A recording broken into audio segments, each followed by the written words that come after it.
When all night long a chap remains on sentry, go to chase monotony. He exercises of his brains, that is, assuming that he's got any.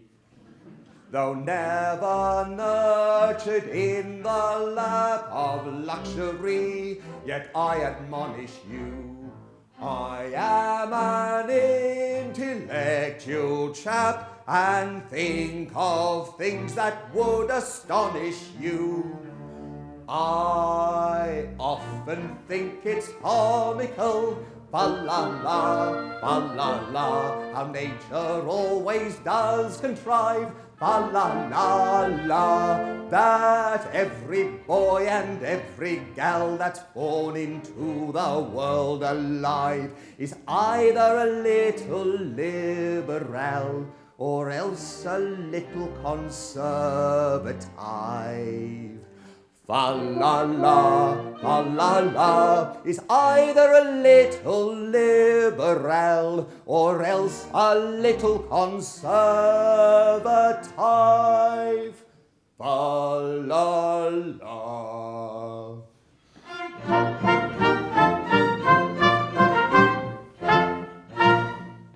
When in that house MPs divide, if they've a brain and cerebellum too, they've got to leave that brain outside and vote just as their leaders tell them to.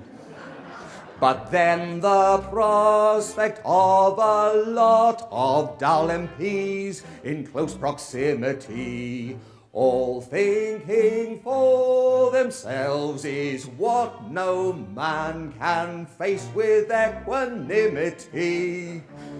Then let's rejoice with loud fa-la, fa-la-la, fa-la-la, that nature always does contrive, fa-la-la-la, that every boy and every gal that's born into the world alive is either a little liberal or else a little conservative. Fa-la-la, fa-la-la, is either a little liberal or else a little conservative. Fa-la-la.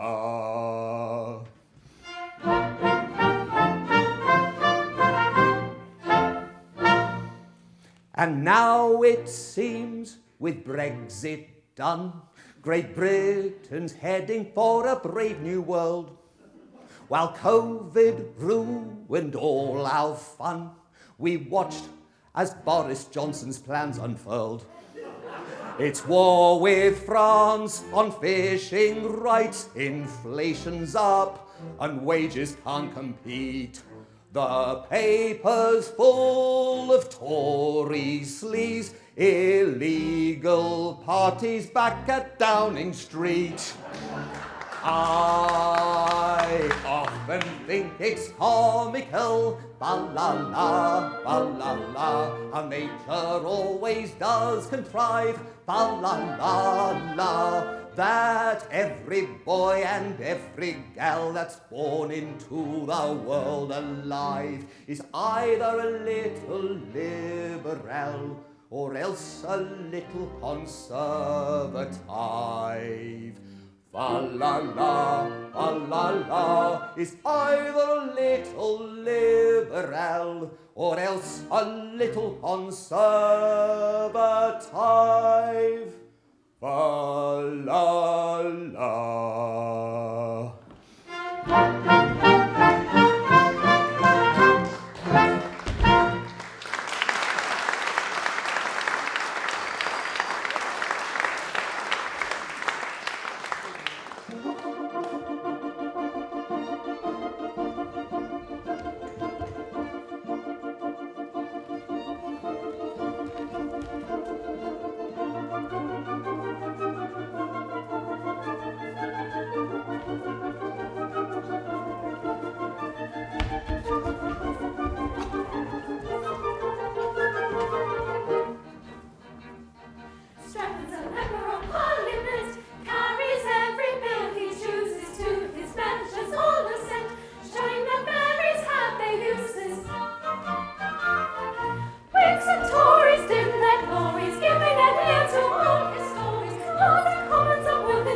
shoes.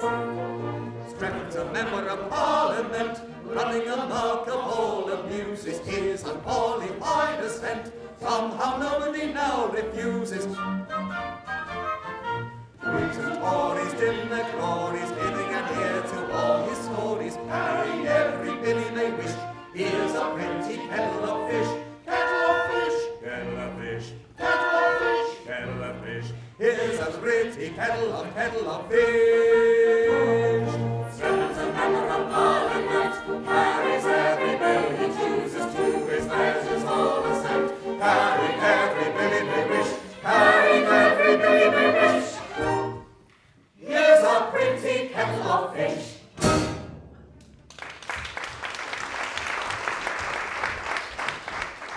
You seem annoyed. Annoyed? I should think so. Why, this ridiculous protégé of yours is playing the deuce with everything.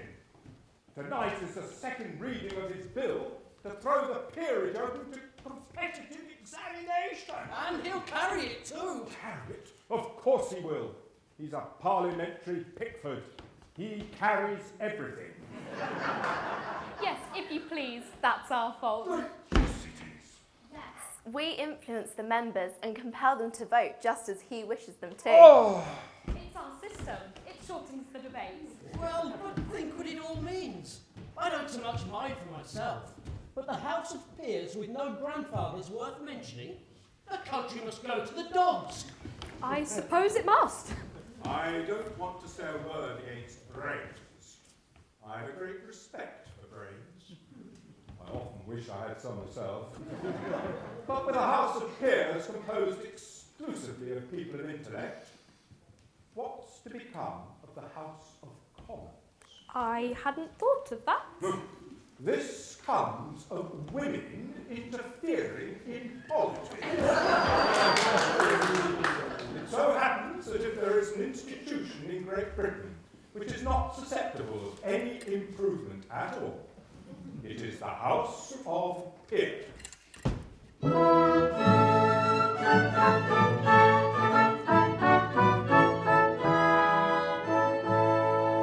When Britain really ruled the waves in good Queen Bess's time, the House of Peers made no pretence to intellectual eminence or scholarship sublime.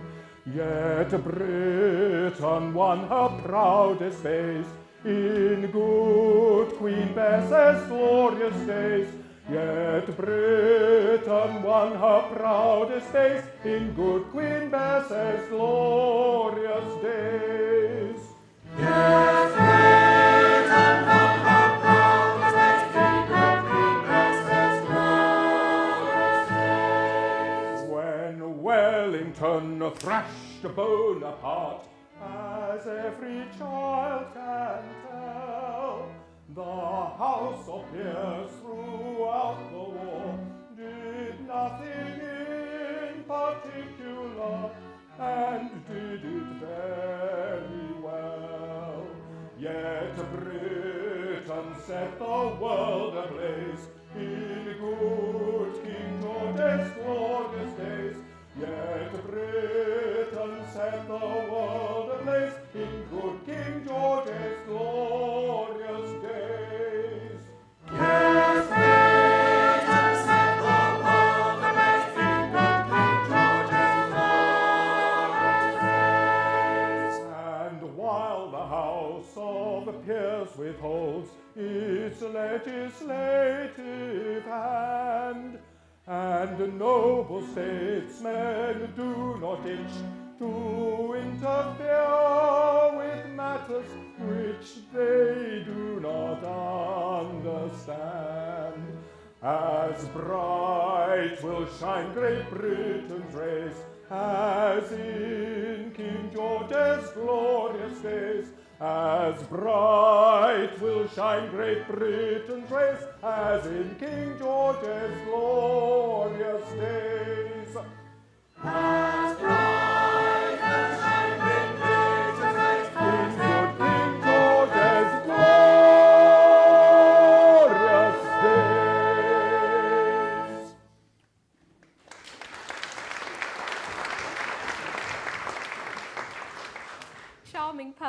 they not? Distinctly, for self-contained dignity combined with airy condescension, give me a British representative peer.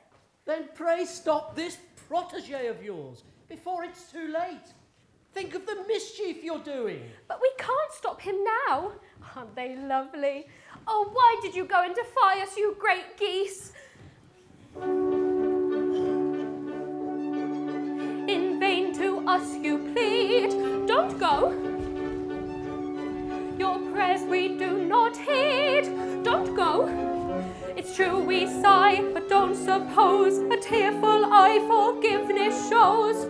Oh no. We're very cross indeed, yes, very cross. Don't go. It's true we sigh, but don't suppose a tearful eye forgiveness shows. Oh no, we're very cross indeed, yes, very cross. Don't go.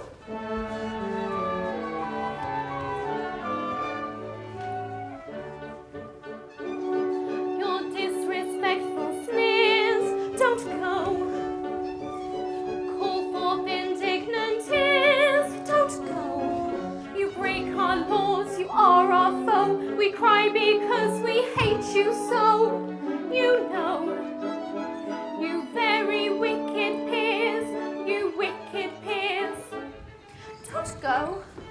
You break our laws, you are our foe. We cry because we hate you so. You know. Very wicked peers, you wicked peers.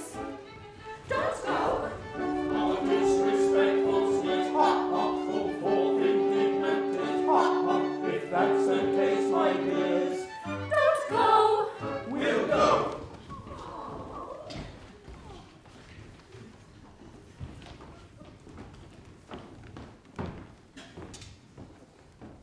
Oh, shame!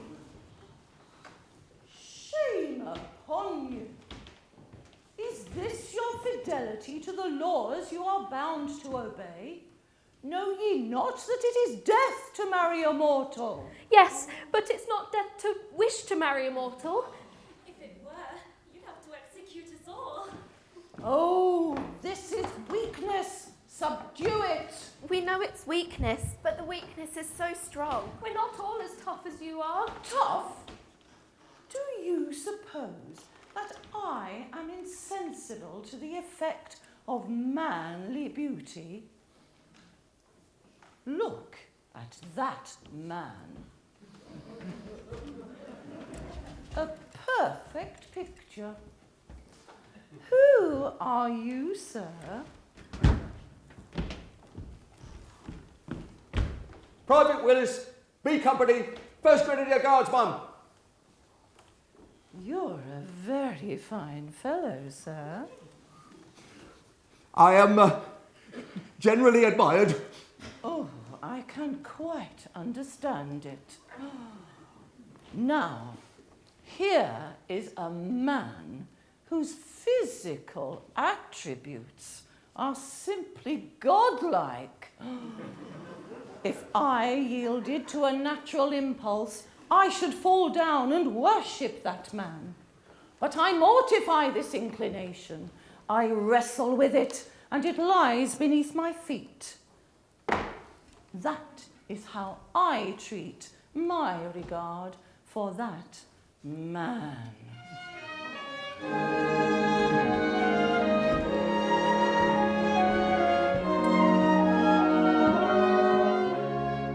Oh, foolish Fay, think you because his bravery my bosom thaws, I'd disobey our fairy laws, because I fly in realms above, intent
in that we gain a captain sure, in that we gain a captain sure.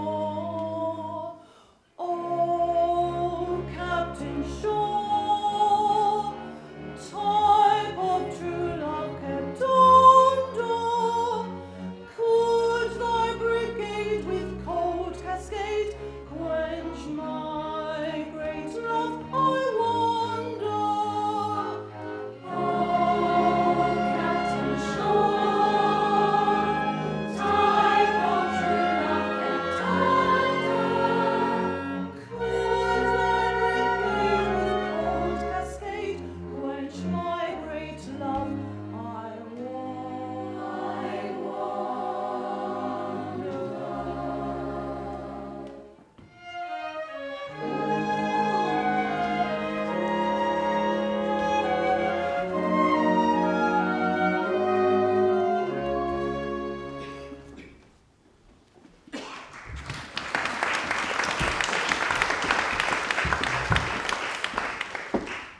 I can't think why I'm not in better spirits. I'm engaged to 2 noblemen at once. That ought to be enough to make any girl happy. But I'm miserable. Don't think it's because I care for Strephon, for I hate him. No girl could care for a man who goes about with a mother considerably younger than himself. Phyllis! My darling! Phyllis! Oh, my own! Don't! How dare you? Oh, but perhaps you're the 2 noblemen I'm engaged to. I am one of them. I am the other. Oh, then, my darling. My own. Well, have you decided which it's to be? Not altogether. It's a difficult position. It would be hardly delicate to toss up. On the whole, we'd rather leave it to you. How could it possibly concern me? You are both earls, you are both rich, and you are both plain. So we are. Or at least I am. Well, so am I. No. I am indeed very plain. Well, perhaps you are. There's really nothing to choose between you. If one of you would forego his title and distribute his estate among his Irish tenantry, why, then I should see a reason for accepting the other. So long. Are you prepared to make this sacrifice? No. Oh. Not even to oblige a lady? Not even to oblige a lady. Oh. Then the only question is, which of us will give way to the other? Perhaps on the whole she would be happier with me. I don't know. I may be wrong. I don't know that you are. I really believe she would. But the awkward part about this thing is, if you rob me of the girl of my heart, we must fight. And one of us must die. It's a family tradition I have sworn to respect. It's a painful position, for I have a very strong regard for you, George. Thomas. You're very dear to me, George. We were boys together. At least I was. If I were to survive you, my existence would be hopelessly embittered. Then, my dear Thomas, you must not do it. I say it again and again. If it will have this effect upon you, you must not do it. No. If one of us is to destroy the other, let it be me. No. Ah, yes. By our boyish friendship, I implore you. Well, be it so. But no. I cannot consent to an act that would crush you with unavailing remorse. Oh, but it would not do so. I should be very sad at first. Oh, who would not be? But it would soon wear off. I like you very much, but not perhaps as much as you like me.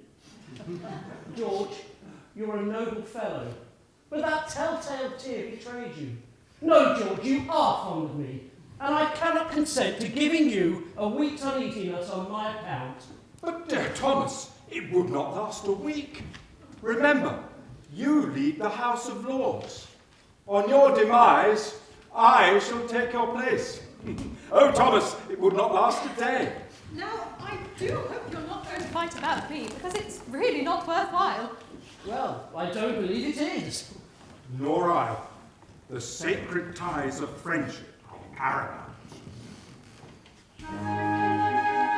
Oh, perhaps I may incur your blame. The things are few I would not do in friendship's name. And I may say I think the same. Not even love should rank above through friendship's name. Then pray me mind the blame. Forget your grace and go your ways in friendship's name. In friendship's name.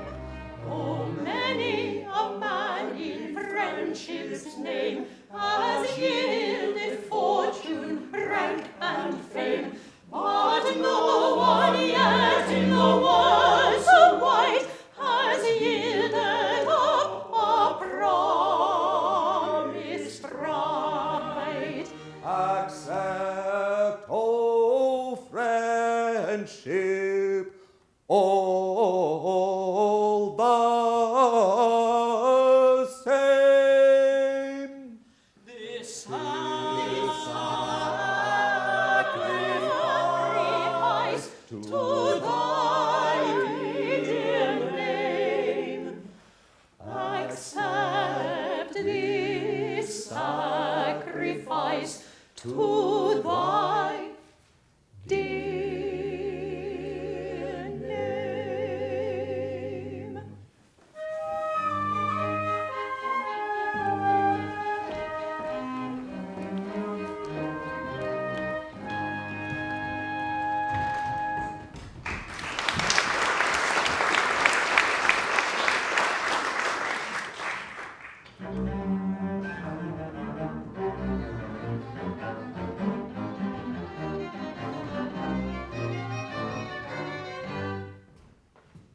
love, unrequited, robs me of my rest.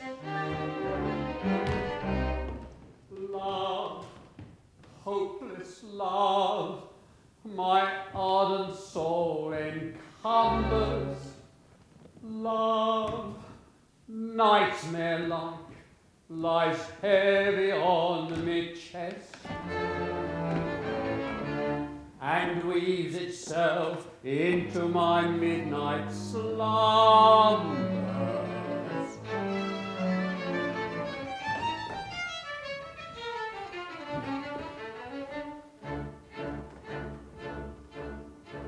When you're lying awake with a dismal headache and repose is tabooed by anxiety, I conceive you may use any language you choose to indulge in without impropriety. For your brain is on fire, the bedclothes conspire of usual slumber to plunder you. First your counterpane goes and uncovers your toes, then your sheet slips demurely from under you. Then the blanketing tickles, you feel like mixed pickles, so terribly sharp is the pricking. And you're hot and you're cross and you tumble and toss till there's nothing twixt you and the ticking. Then the bedclothes will creep to the ground in a heap and you pick them all up in a tangle. Next your pillow resigns and politely declines to remain at its usual angle. Well, you get some repose in the form of a doze with hot eyeballs and head ever aching, but your slumbering seems to such horrible dreams that you'd very much better be waiting. For you dream you are crossing the channel and tossing about in a steamer from Harwich, which is something between a large bathing machine and a very small second-class carriage.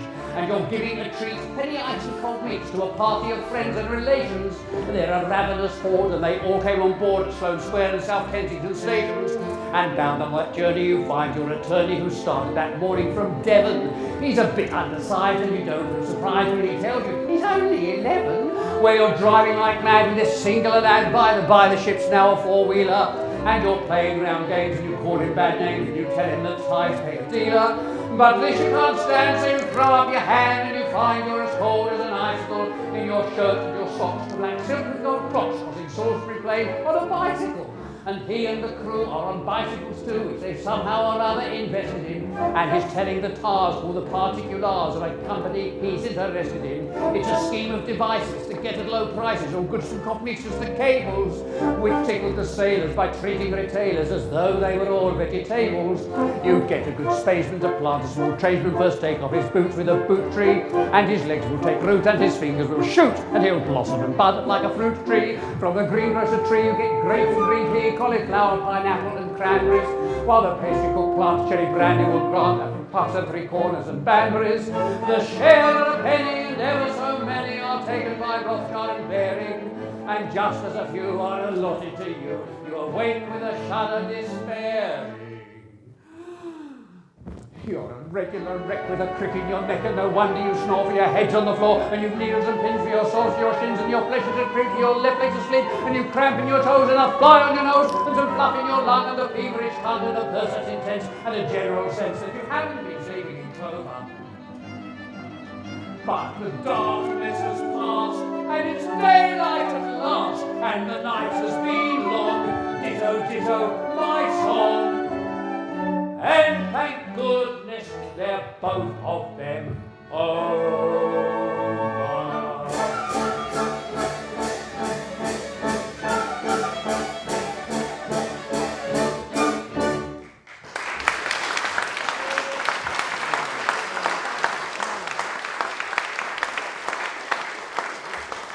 I am much distressed to see your lordship in this condition.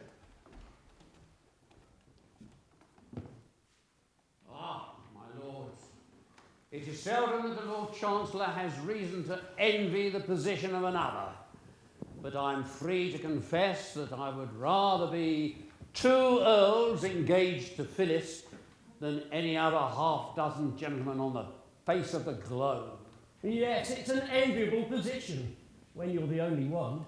Ah, yes, no doubt, most enviable. Well, at the same time, seeing you thus, we naturally say to ourselves, this is very sad. His lordship is constitutionally as blithe as a bird. He trills upon the bench like a thing of song and gladness. His series of judgments in F sharp minor, given andante in 6/8 time, are among the most remarkable effects ever produced in a court of chancery. He is, perhaps, the only living instance of a judge whose decrees have been awarded the honour of a double encore. How can we bring ourselves to do that, which would deprive the Court of Chancery of one of its most attractive features? I feel the force of your remarks. Oh, but I'm here in 2 capacities, and they clash, my lords, they clash. I deeply grieve to say that in declining to entertain my last application to myself, I presumed to address myself in terms which render it impossible for me ever to apply to myself again. Oh, it was a most painful scene, my lords, most painful. This is what it is to have 2 capacities. Let us be thankful that we are persons of no capacity whatever. Come, come. Remember, you are a very just and kindly old man, and need have no hesitation in approaching yourself, so that you do so respectfully and with a proper show of deference. Oh. Do you really think so? I do. Oh, very well then, I will nerve myself to another effort, and if that fails, I resign myself to my fate.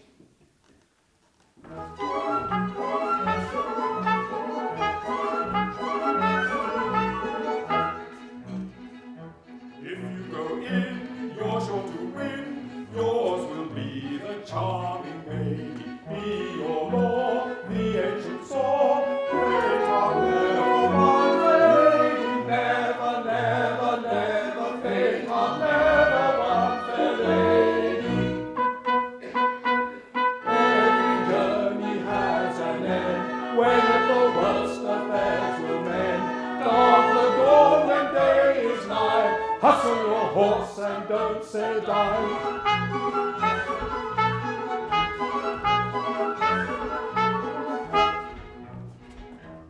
He who shies at such a prize is is not worth a married verdi. Be so kind to bear in mind, fate hath never won fair lady. Never, never, never, fate hath never won fair lady.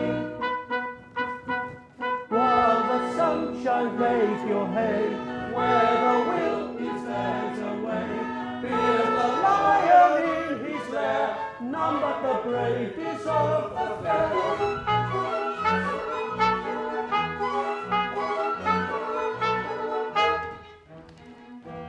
I'll take heart and make a start, though I fear the prospect shady. Much I'd spend to gain my end. Faint heart never won fair lady. Never, never, never, faint heart never won fair lady. Nothing venture, nothing win. Blood is thick, but water's thin. In for a penny, in for a pound. It's love that makes the world go round. Nothing venture, nothing win. Blood is thick, but water's thin. In for a penny, in for a pound. It's love that makes the world go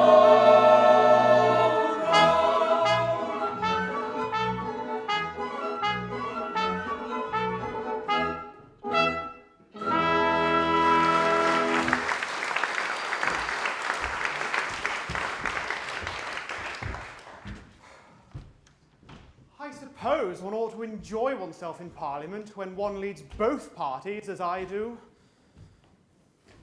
But I'm miserable. Poor, broken-hearted fool that I am. Oh, Phyllis. Phyllis? Yes? Phyllis! Phyllis! But I suppose I should say, my lady. I have not yet been informed which title your ladyship has pleased to select. I haven't quite decided. You see, I have no mother to advise me. No, I have.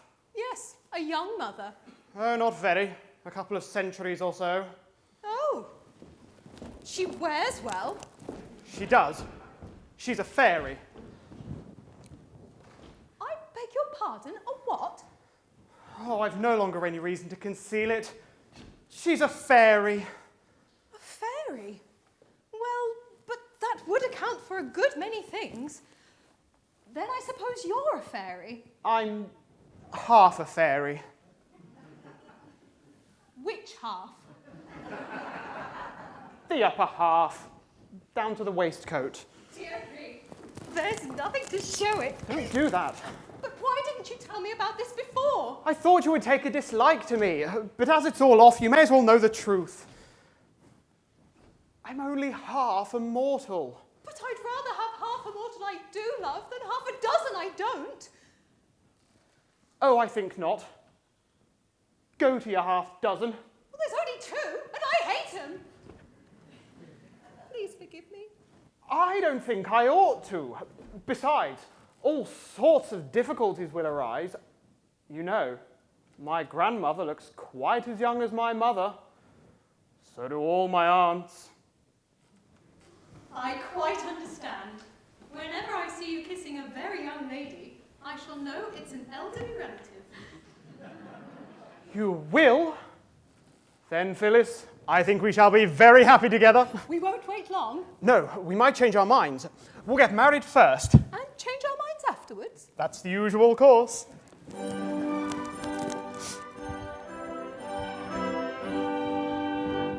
If we're weak enough to tarry ere we marry, you and I, of the feeling I inspire, you may tire by and by. For peers with flowing coffers press their offers, that is why I am sure we should not tarry ere we marry, you and I. If we're weak enough to tarry ere we marry, you and I, with the more attractive maiden to a lady you may fly. If by chance we should be parted, broken-hearted, I should die. So I think we will not tarry ere we marry, you and I. If we're weak enough to tarry ere we marry, you and I, of the feeling I inspire, you may tire by and by. Of the feeling I inspire, you may tire by and by. If we're weak enough enough to tarry ere we marry, you and I. Of the feeling I inspire, you may tire by and by. So I think we will not tarry ere we marry, you and I, you and I, you and I.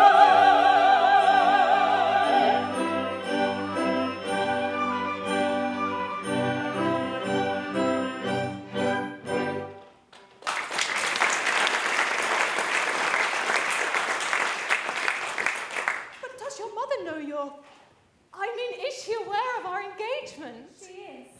And thus she welcomes her daughter-in-law. She kisses just like other people. But the Lord Chancellor... I quite forgot him. Mother, none can resist your fairy eloquence. You will go to him and plead for us. No, impossible. But our happiness, our very lives depend upon our obtaining his consent. Oh, madam, you cannot refuse to do this. You know not what you ask. The Lord Chancellor is my husband. Your husband? My husband and your father.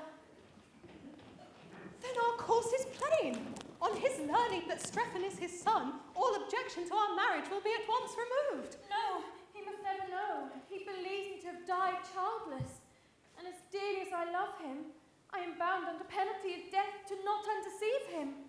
Victory! But quick, he comes. Go. Victory! Victory!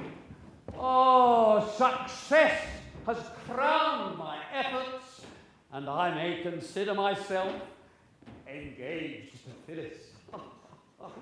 Oh, at first I wouldn't hear of it. It was out of the question. But I took heart. I pointed out to myself that I was no stranger to myself, that in point of fact I had been personally acquainted with myself for some years. This had its effect. I admitted that I had watched my professional advancement with considerable interest, and I handsomely added that I yielded to no one in admiration for my private and professional virtues. This was a great point gained. I then endeavoured to work upon my feelings. Imagine my joy when I distinctly perceived a tear glistening in my own eye. Eventually, after a severe struggle, I reluctantly, most reluctantly, consented.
it may not be, for so the fates decide.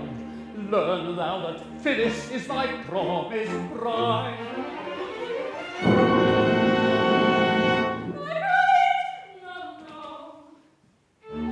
It shall be so.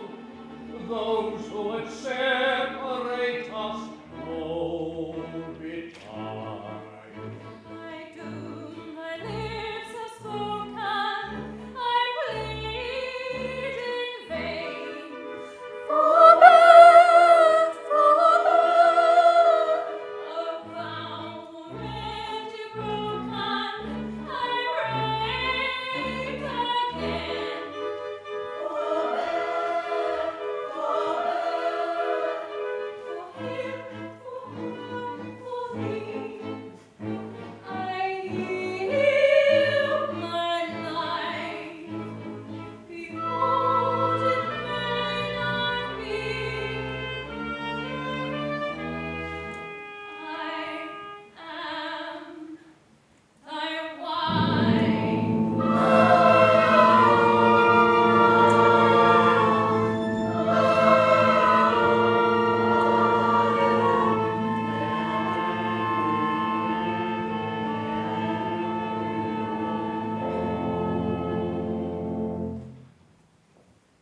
Iolanthe, thou livest. I live, now let me die.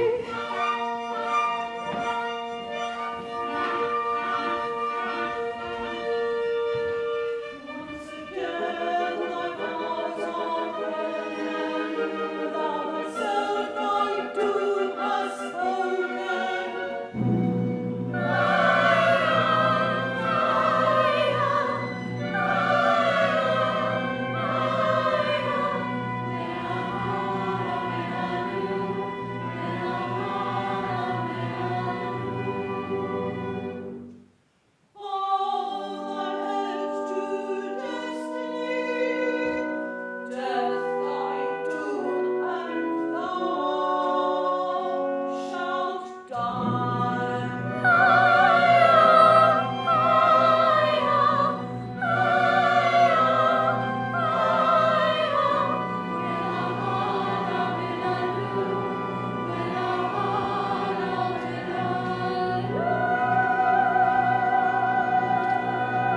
Hold! If Iolanthe must die, then so must we all. For as she has sinned, so have we. What? We're all fairy duchesses, marchionesses, countesses, viscountesses, and baronesses. It's our fault. They couldn't help themselves. It seems they have helped themselves, and pretty freely too. You have all incurred death. But I can't slaughter the whole company, and yet the law is clear. Every fairy must die who marries a mortal. Allow me as an old equity draftsman to make a suggestion. The legal mind is equal to the emergency. Ah, yes. The insertion of a single word will do it. Let it stand that every fairy shall die who don't marry a mortal. And there you are, out of your difficulty at once. Oh, we like your humour. Very well.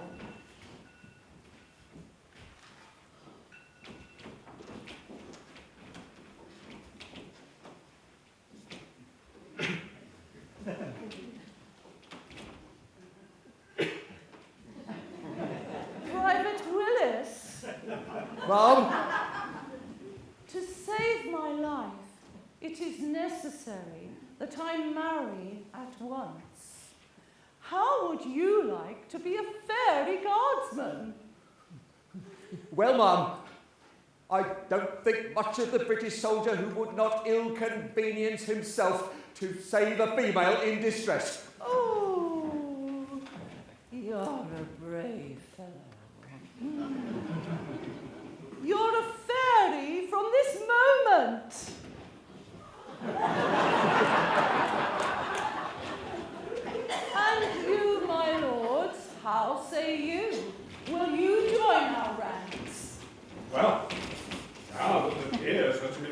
suited entirely for people of intelligence.